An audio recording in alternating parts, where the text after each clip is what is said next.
What you watching, stranger? I found something else to play today. Might and Magic Duel of Champions is a online CCG that is free to play if you want it to be. Microtransactions and all. Been playing it for the last couple of days. Managed to get some crads in my collection.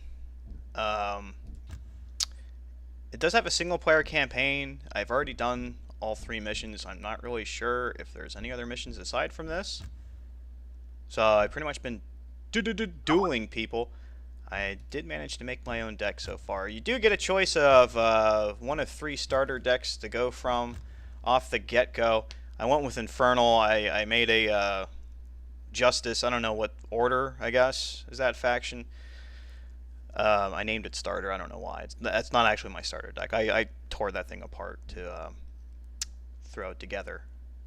But I'm kind of working on this other deck over here. This was supposed to be a beatdown deck, but this is kind of what the order deck turned out into because I pulled a cool hero that I liked.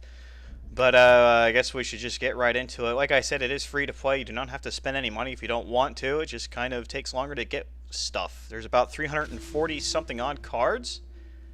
Right now, they just released an expansion, so that's cool. I think we'll mulligan. Damn it. Didn't want to go first. I wanted to go second. That would have been ideal, but because I don't have any resource boosters. But pretty much the game is kind of like a mix of Magic, but not really. You do have a couple of resources up here, this being just straight up resources, and then you got Might, Magic, and Fortune, or Destiny. And these are pretty much prerequisites for playing cards. As an example, to play this cool Griffin guy, it costs me 2 resources and 2 Might. Well, it doesn't really cost 2 Might, but I need to have 2 Might to play it.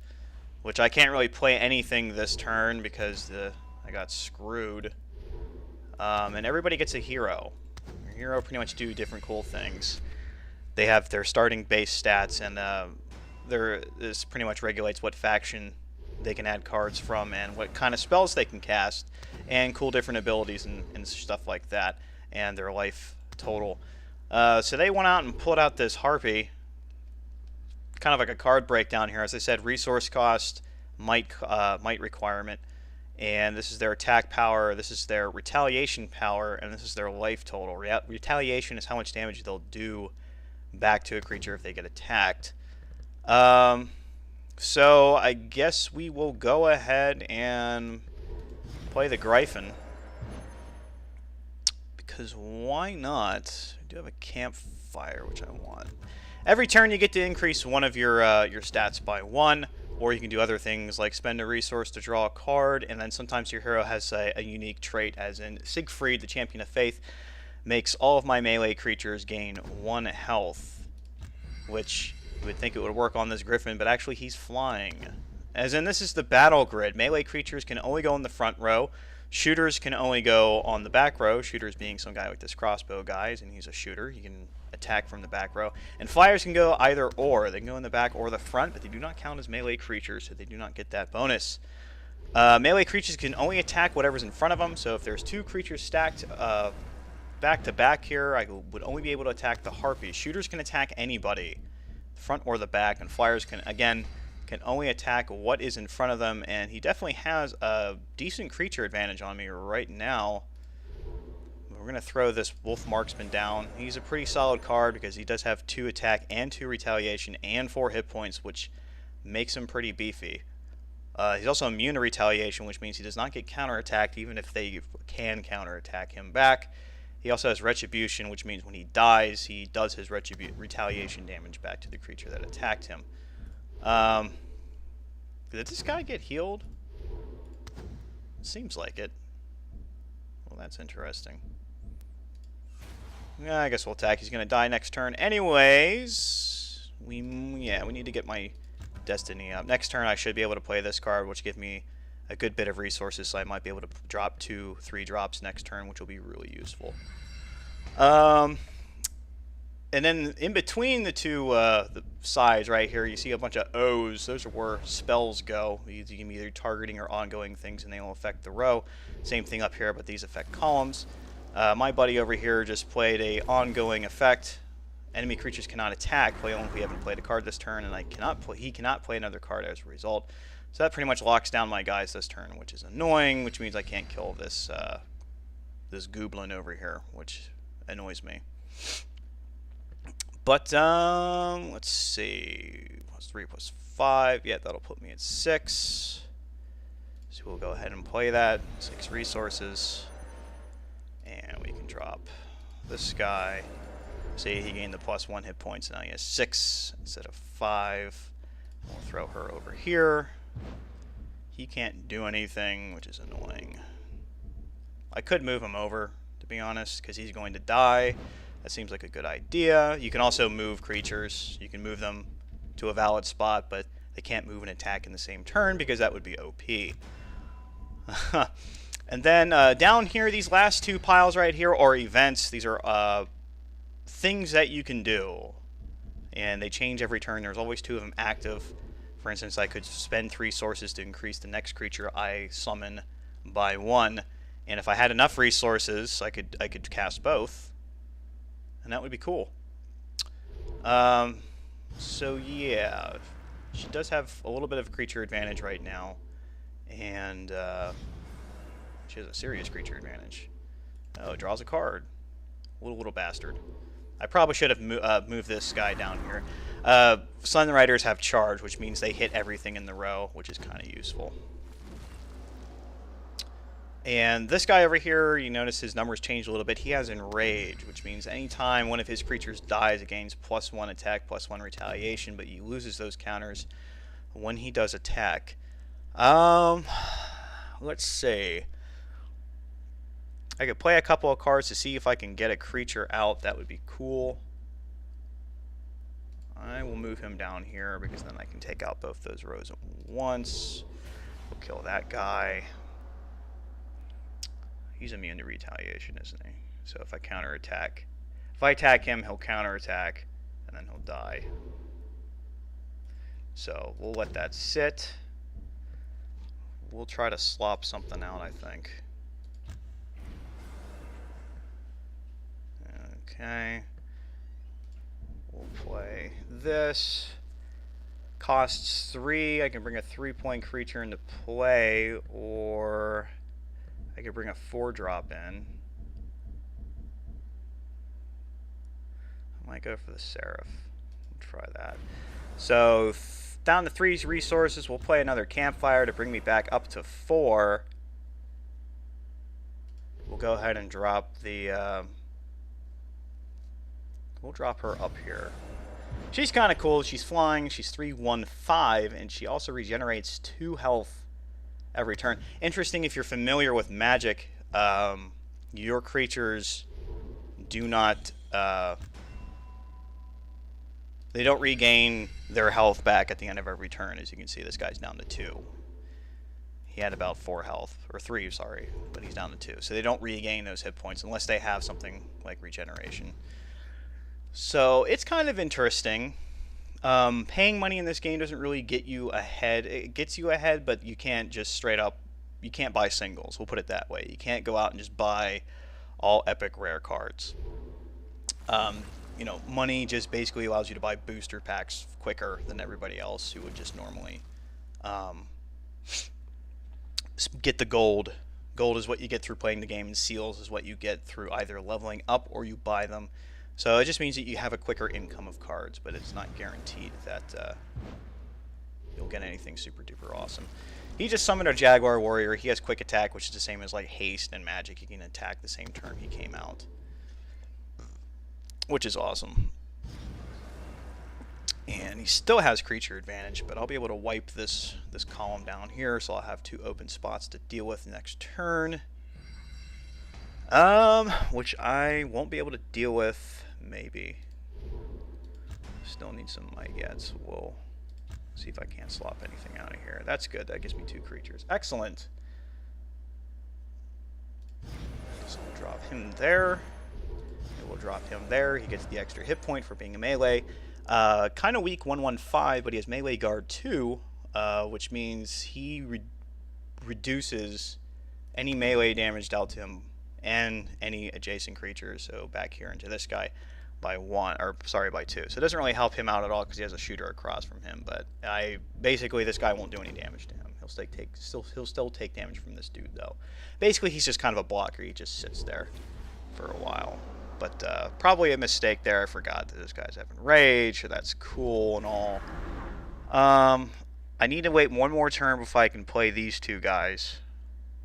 I could discard a card and draw, which we might do. We'll discard that. We'll draw that guy out. He's kind of cool. He would have been useful a lot earlier in the game. Tithe Collector. 002, but you gain an extra income during the beginning of your turn. So he's a good early game ramper, and he just kind of sits there and blocks people until he dies. But he's going to go ahead and throw this wall down on this row, which means that melee creature from enchanted row attacks sprint to attack and remove the wall. Unfortunately, he kind of didn't read in between the lines because she's a flyer, which means she can attack over this wall. So that didn't work out. But he's going to... Oh, never mind. He doesn't take enough damage from him. So he can attack. So she can make it over this wall this turn. He has this guy over here now, which I'm not happy about. He's a big son of a bitch.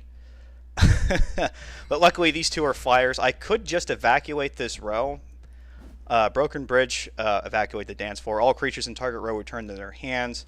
So basically I get my Sunrider back and I can redeploy him. He'll be at full health and he'll have to play these two guys again, which I might end up doing here. Costs 3. That should allow me enough. We'll attack first because he's immune to retaliation, which means this counterattack won't hurt him.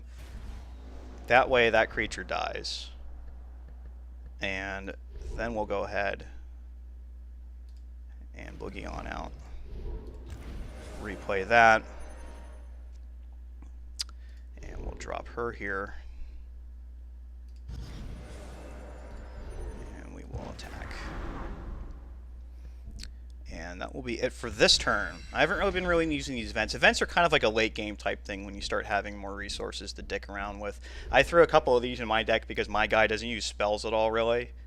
Because he doesn't start with any magic, so it takes a long time for him to level up his magic power. So this makes it so spell cost one more resource to play, which just kind of hinders your opponent's ability to play those. But he will have to attack with his ranged guy back here because this guy won't do any damage. So he'll have to force an attack on him. See, there we go, which is fine.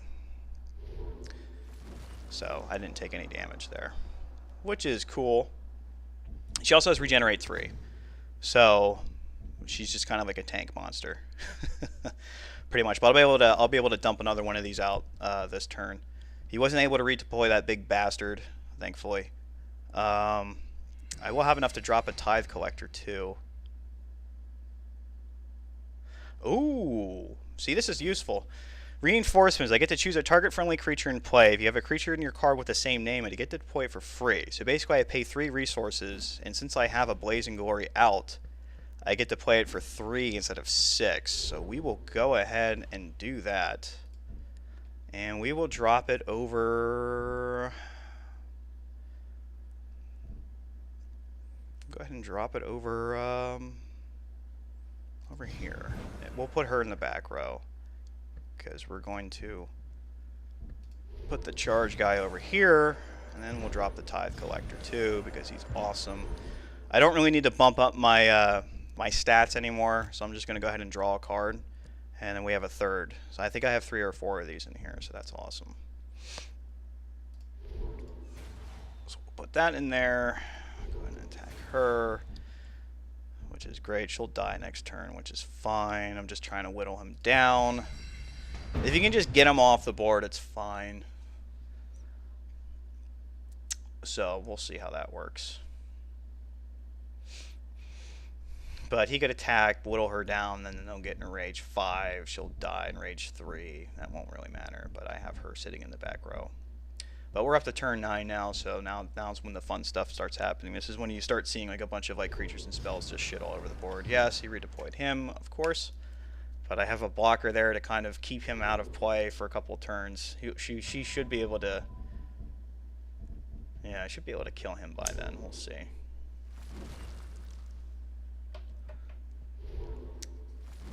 Not as fast as I would have liked this game. A little slow this turn. Or this time, rather. He's going to discard and draw. Discarded the Cyclone. Really? That's a really good card. I probably would not have put that there. Now, with the Imperial Guard, he's like a walking wall. He's 028. So he's got a lot of hit points. Doesn't do any damage, though.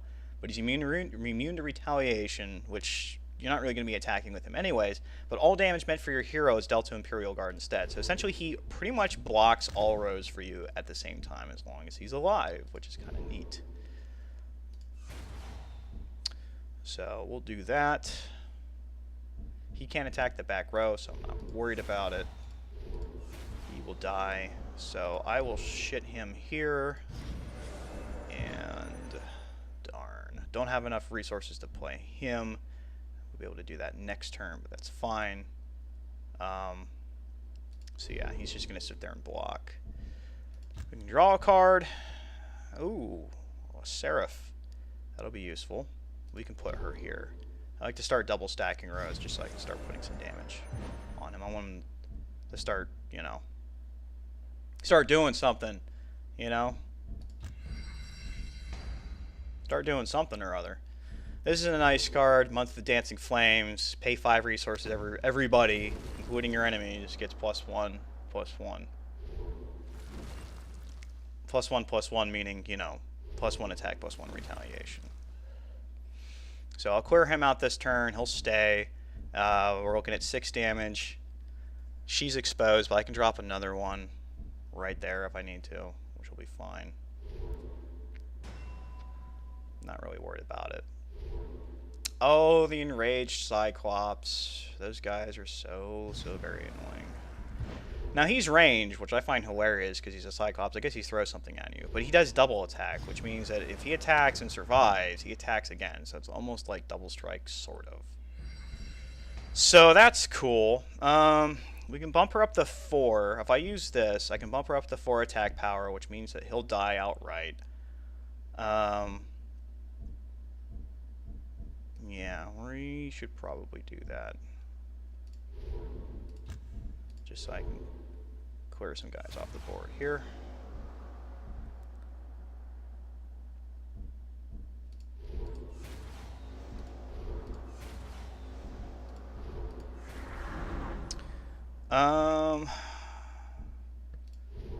Play that.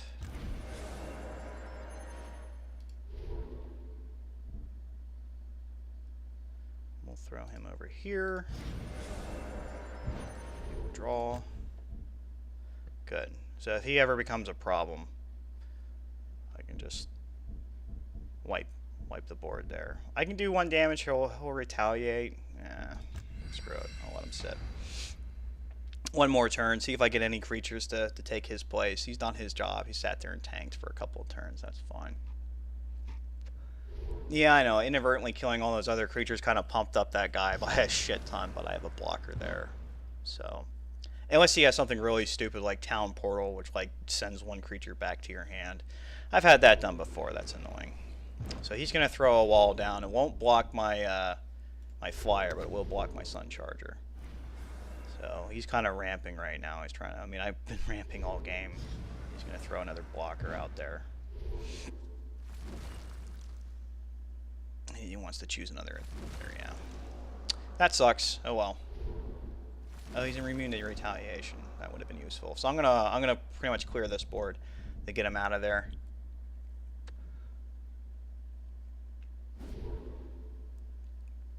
We'll discard the. What did he discard? Wow, fog. I don't know why he got rid of that. That's silly. Yeah, we'll go ahead and get him out of there. 3/6.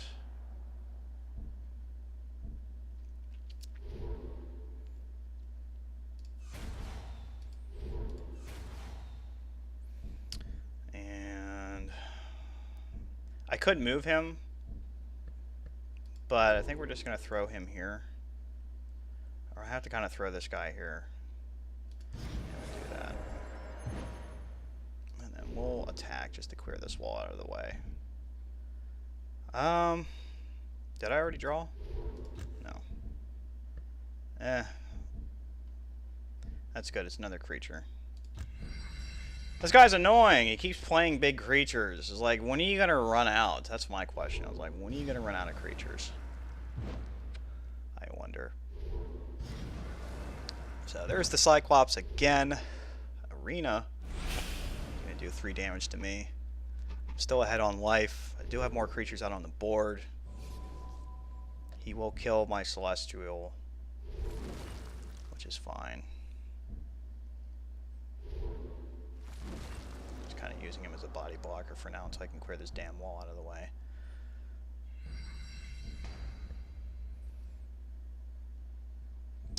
Out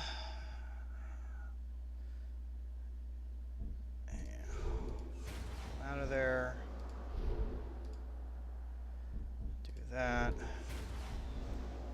He's dead. For 3.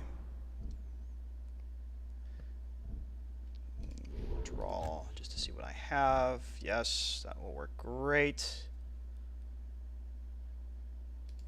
Because we can just put him there. So we can eat up some attacks for a little while. We'll drop her there. And we'll put him there. And that will be good. Kind of just refilling my ranks. Hopefully he doesn't have a fireball or anything. That would be bad. So he'll clear out my Guardian, which is fine. Also funny that he's technically a shooter. I mean, I know he doesn't have a... They want him to be in the back row. Reason being, so he just can't sit there in the front with a shooter in the back and just, like, fucking body tank somebody for, like, 6 turns. I get the reasoning behind that. It's still funny. So he has to choose whether he wants to kill my archer or kill my... Yeah, that's probably a good choice. I'll clear him out. He's got a lot of creatures. He has to clear out... You know, he has to fill up two more rows. Otherwise, he's going to be taking a lot of damage here. Next turn. He does have 12 resources still and a lot of cards in his hand. So there's one.